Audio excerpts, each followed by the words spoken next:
নাগরিকত্ব আইনের বিরুদ্ধে বেশ কিছু জায়গায় তীব্র আন্দোলন চলছে। মূলত পশ্চিমবঙ্গের বেশ কিছু জায়গায় হিংসার আগুন জ্বলছে। রাস্তায় টায়ার জ্বালানো হচ্ছে, অনেক জায়গায় ভাঙচুর করা হয়েছে। ক্ষিপ্ত জনগণ রেলওয়ে ট্র্যাকে অবরোধ করছে, রেলওয়ে স্টেশন ও ট্রেনে আগুন ধরিয়ে দিচ্ছে। রাস্তার মাঝে দাউ দাউ করে জ্বলছে সরকারি ও বেসরকারি বাস। পরিস্থিতির সামাল দিতে যে কোনো সময় জারি হতে পারে রাষ্ট্রপতি শাসন। কিন্তু এদিকে পশ্চিমবঙ্গের মুখ্যমন্ত্রী মমতা ব্যানার্জি জানান তিনি কিছুতেই পশ্চিমবঙ্গে এই আইন চালু হতে দেবেন না। সিটিজেনশিপ অ্যামেন্ডমেন্ট বিল 2019 সংসদে পাশ হওয়ার পরেই পশ্চিমবঙ্গের মুখ্যমন্ত্রী মমতা ব্যানার্জি ঘোষণা করেছিলেন উত্তর ও দক্ষিণ কলকাতা এবং হাওড়া জুড়ে মহা মিছিল করবেন তিনি। কথা মতো সোমবার রেড রোড থেকে জোড়াসাঁকোর ঠাকুরবাড়ি পর্যন্ত তিনি পথযাত্রা করেন। পথযাত্রা শুরুর আগে মমতা সবাইকে শপথ গ্রহণ করান। শপথের মূল নির্যাস বাংলায় এনআরসি ও নাগরিকত্ব আইন হতে দেব না, কাউকে বাংলা ছাড়তে দেব না, শান্তিতে থাকবো, নিশ্চিন্তে থাকবো, সর্বধর্ম সমন্বয় আমাদের আদর্শ। সেই দিন তার সাথে ছিল বিশাল মিছিল। মিছিল শেষে জোড়াসাঁকোর ঠাকুরবাড়ির সামনে ভাষণ দেন কলকাতার চেয়ারপারসন তথা পশ্চিমবঙ্গের মুখ্যমন্ত্রী মমতা ব্যানার্জি। সিএবি ও এনআরসি যে পশ্চিমবঙ্গে কিছুতেই কার্যকরী হতে দেবেন না, সেই কথা অনেক আগেই সংবাদ মাধ্যমে জানিয়েছিলেন তিনি বলেন বাংলা এনআরসি ও সিএবি করতে হলে আমাদের মৃতদেহের ওপর দিয়ে করতে হবে।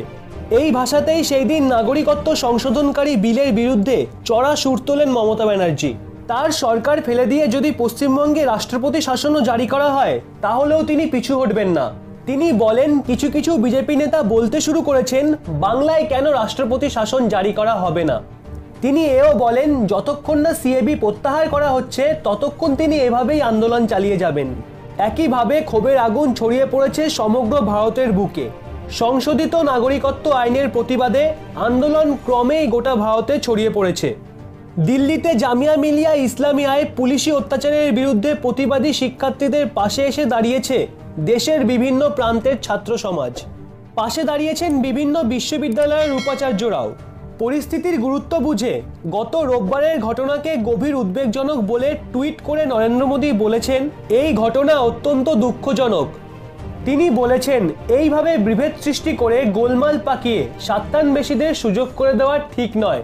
নাগরিকত্ব সংশোধন আইনের প্রতিবাদে দিল্লির জামিয়া মিলিয়া এবং উত্তরপ্রদেশের আলিগড় মুসলিম বিশ্ববিদ্যালয়ে পুলিশি অত্যাচারের বিরুদ্ধে সুপ্রিম কোর্টের শরণাপন্ন হন প্রবীণ আইনজীবী ইন্দিরা জয়সিং এবং কলিন গাঞ্জারেস। প্রধান বিচারপতি এস.এ. বোবদে এই বিষয়ে বলেন এই মামলা তারা শুনবেন, কিন্তু তার আগে হিংসা ও গোলমাল বন্ধ করতে হবে। আন্দোলনকারীরা ছাত্র বলে তারা আইন হাতে তুলে নিয়ে সহিংস হতে পারে না। আন্দোলনরত ছাত্রছাত্রীরা অবশ্য বলেছেন তারা কখনোই সহিংস হননি, শান্তিপূর্ণভাবে বিক্ষোভ করছিলেন, কিন্তু পুলিশই তাদের ওপর অযথা হামলা করেছে। জামিয়া মিলিয়া ইসলামিয়া বিশ্ববিদ্যালয়ের উপাচার্য নাজমা আক্তার সোমবার ছাত্রছাত্রীদের পাশে দাঁড়িয়ে যাবতীয় তাণ্ডবের জন্য দিল্লি পুলিশকেই দায়ী করেছেন। তিনি বলেছেন বিশ্ববিদ্যালয়ে চত্বরে ঢুকে পুলিশ লাইব্রেরি তছনছ করেছে, পড়ুয়াদের ওপর লাঠি চালিয়েছে।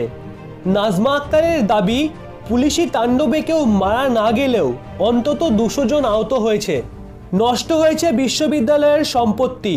তিনি জানান বিনা অনুমতিতে পুলিশ বিশ্ববিদ্যালয় চত্বরে ঢুকে অন্যায় করেছে। সবাইকে ছেড়ে দিলেও পুলিশ 2 জন ছাত্রের ওপর সহিংসতার অভিযোগ এনেছে। সংশোধিত নাগরিকত্ব আইন এবং জামিয়া মিলিয়া ঘটনার প্রতিবাদে মুখর অন্য রাজ্যের শিক্ষা প্রতিষ্ঠানগুলিও। আজকের মতো এতটাই। নতুন কোনো বিষয় নিয়ে আবার আপনাদের সামনে হাজির হব পরবর্তী ভিডিওয়ে। ভিডিওটি প্রচুর পরিমাণে শেয়ার করে দেবেন, আর এই চ্যানেলে নতুন হয়ে থাকলে অবশ্যই চ্যানেলটি সাবস্ক্রাইব করে পাশের বেল আইকনটি অল করে দেবেন।